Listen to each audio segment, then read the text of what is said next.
Address 66 Welcoming the King. And when he had thus spoken, he went before, ascending up to Jerusalem. And it came to pass, when he was come nigh to Bethphage and Bethany, at the mount called the Mount of Olives, he sent 2 of his disciples, saying, Go ye into the village over against you, in the which at your entering ye shall find a colt tied, whereon yet never man sat, loose him, and bring him hither. And if any man ask you, Why do ye loose him? Thus shall ye say unto him, Because the Lord hath need of him. And they that were sent went their way, and found even as he had said unto them. And as they were loosing the colt, the owners thereof said unto them, Why loose ye the colt? And they said, The Lord hath need of him. And they brought him to Jesus, and they cast their garments upon the colt, and they set Jesus thereon. And as he went, they spread their clothes in the way. And when he was come nigh, even now at the descent of the Mount of Olives, the whole multitude of the disciples began to rejoice and praise God with a loud voice for all the mighty works that they had seen, saying, Blessed be the King that cometh in the name of the Lord, peace in heaven, and glory in the highest. And some of the Pharisees from among the multitude said unto him, Master, rebuke thy disciples. And he answered and said unto them, I tell you that, if these should hold their peace, the stones would immediately cry out. And when he was come near, he beheld the city, and wept over it, saying, If thou hadst known, even thou, at least in this thy day, the things which belong unto thy peace. But now they are hid from thine eyes. For the day shall come upon thee, that thine enemies shall cast a trench about thee, and compass thee round, and keep thee in on every side, and shall lay thee even with the ground, and thy children within thee, and they shall not leave in thee one stone upon another, because thou knewest not the time of thy visitation. And he went into the temple, and began to cast out them that sold therein, and them that bought, saying unto them, It is written, My house is the house of prayer, but ye have made it a den of thieves. And he taught daily in the temple. But the chief priests and the scribes and the chief of the people sought to destroy him, and could not find what they might do, for all the people were very attentive to hear him. Luke 19 verses 28 to 48. We come now to the Lord's last days on earth. Notice in the first part of this passage how careful he was to fulfill everything that was written of him in the prophets. In the book of Zechariah, 9:9, it was written some 500 years before, that the king would come riding upon the colt of an ass. Rejoice greatly, O daughter of Zion, shout, Zero daughter of Jerusalem, behold, thy king cometh unto thee, he is just, and having salvation, lowly, and riding upon an ass, and upon a colt the foal of an ass. Nearing Jerusalem, Jesus came to Bethany, which is over the slope of the Mount of Olives. He said to his disciples, Go ye into the village over against you, in the which at your entering ye shall find a colt tied, whereon yet never man sat, loose him, and bring him hither. He was the omniscient one, and he knew exactly where the disciples would find the ass. He said to them, And if any man ask you, Why do ye loose him? Thus shall ye say unto him, Because the Lord hath need of him. This colt was only a dumb beast, but it knew its owner. We read in Isaiah 1 verse 3. The ox knoweth his owner, and the ass his master's crib, but Israel doth not know, my people doth not consider. The lower creatures act in subjection to the will of the Lord. Man alone of all God's creatures, man, who is made a little lower than the angels, with his remarkable powers and his wonderful intellect, sets himself in opposition to the will of God.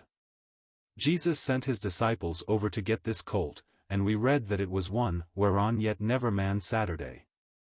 It was an unbroken colt.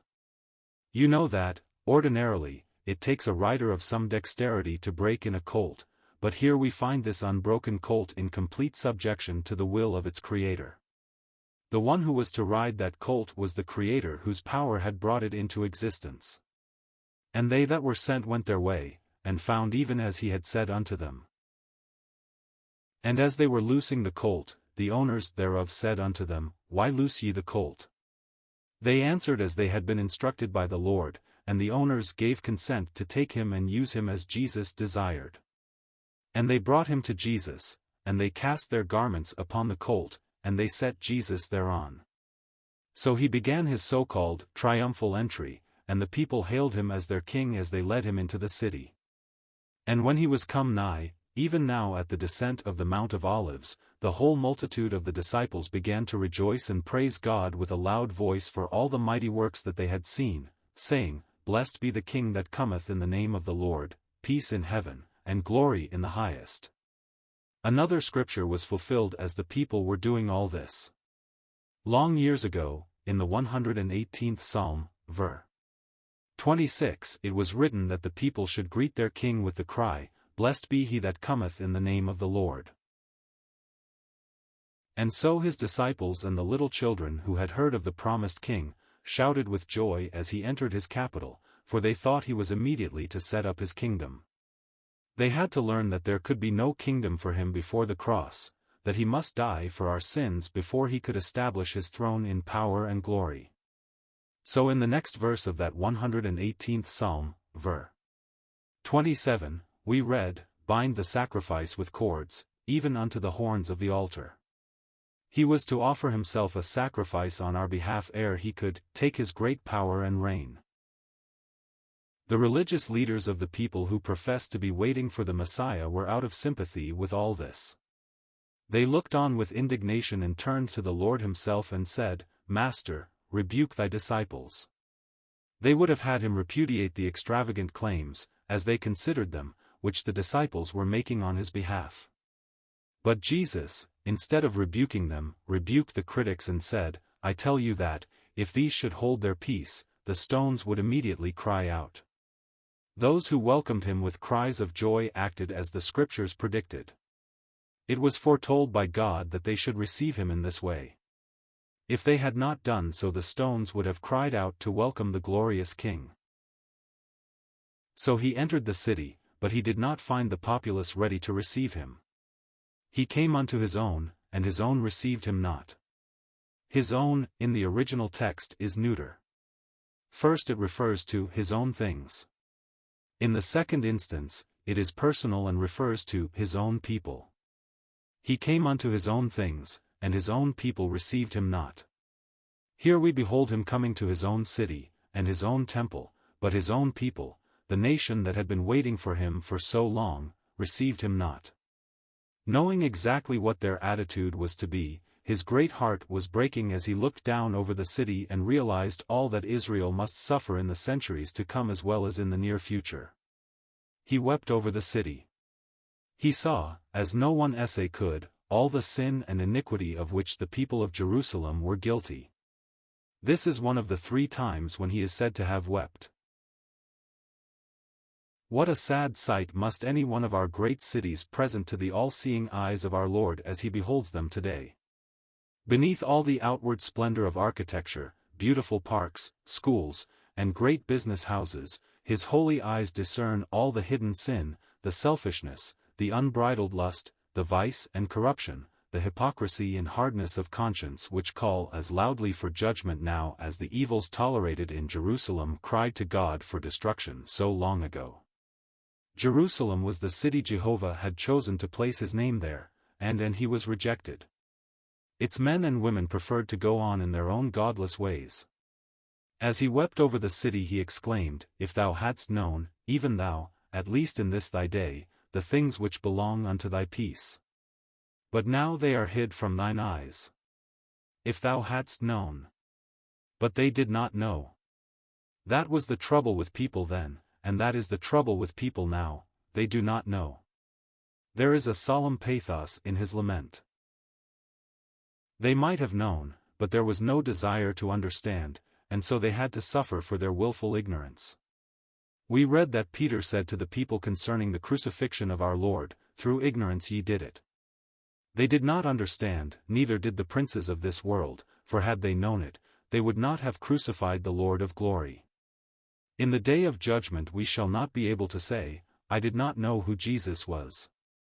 We have the word, we have heard it again and again.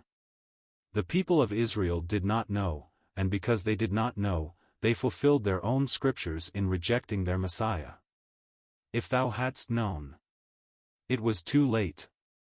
They had turned their hearts against him, they had spurned his grace. And now their judgment was on its way. He said, "For the days shall come upon thee, that thine enemies shall cast a trench about thee, and compass thee round, and keep thee in on every side."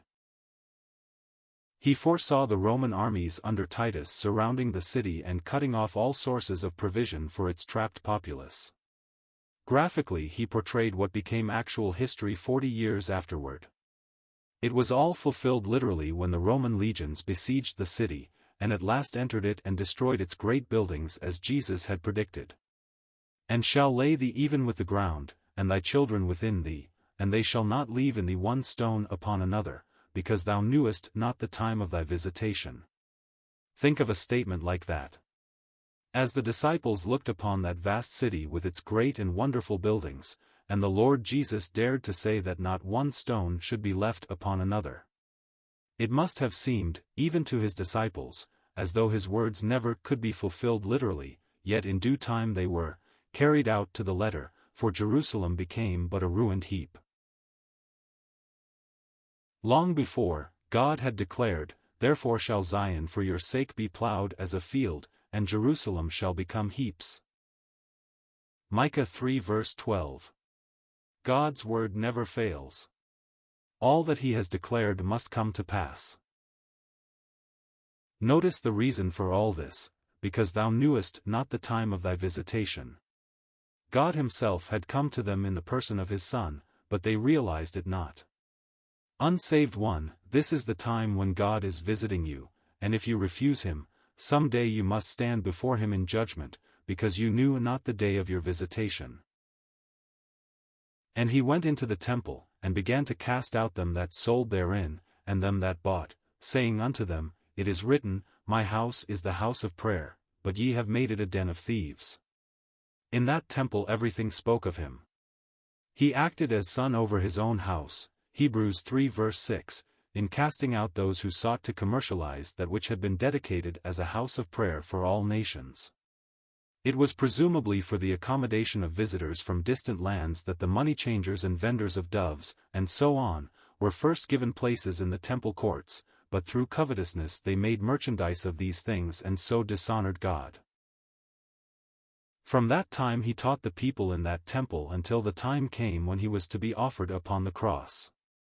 But the leaders sought how they might destroy him, but they could not find what they might do, for all the people were very attentive to hear him.